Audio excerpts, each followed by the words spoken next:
कंजूस और उसका सोना। एक गांव में एक अमीर जमींदार रहता था। वह जितना अमीर था उतना ही कंजूस भी। अपने धन को सुरक्षित रखने का उसने एक अजीब तरीका निकाला था। वह धन से सोना खरीदता और फिर उस सोने को गलाकर उसके गोले बनाकर अपने एक खेत में एक पेड़ के नीचे गड्ढा खोदकर डाल देता था।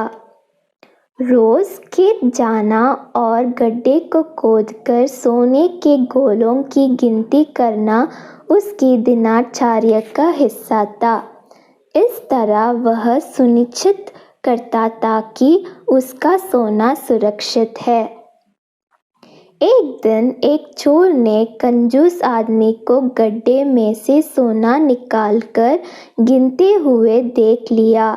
वह छुपकर उसके जाने का इंतजार करने लगा। जैसे ही कंजूस आदमी गया, वह डक्के के पास पहुंचा और उसमें से सोना निकालकर भाग गया।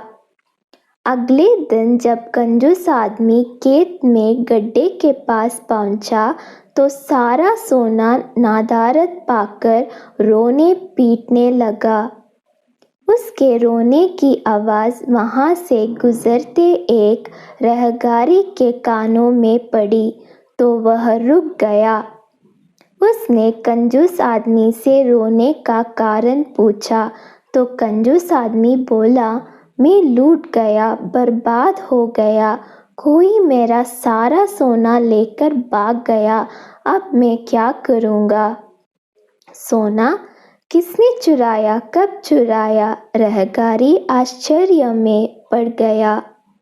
पता नहीं, चोर ने कब इस गड्ढे को खोदा और सारा सोना लेकर 9-2-11 हो गया। मैं जब यहाँ पहुँचा तो सारा सोना गायब था।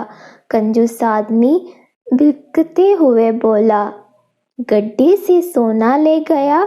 तुम अपना सोना यहाँ इस गड्ढे में क्यों रखते हो? अपने घर पर क्यों नहीं रखते? वहाँ ज़रूरत पड़ने पर तुम उसका आसानी से उपयोग कर सकते हो। राहगीर बोला, मैं अपने सोने को कभी हाथ नहीं लगाता। मैं उसे सहेज कर रखता हूँ और हमेशा रखता हूँ। यदि वो चोर उसे चुरा कर नहीं ले जाता। कंजूस आदमी बोला।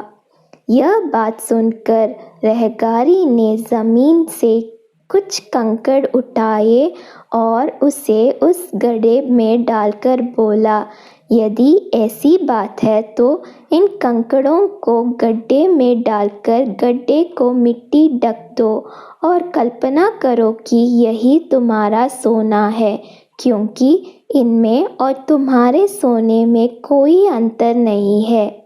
ये भी किसी काम के नहीं और तुम्हारा सोना भी किसी काम का नहीं था।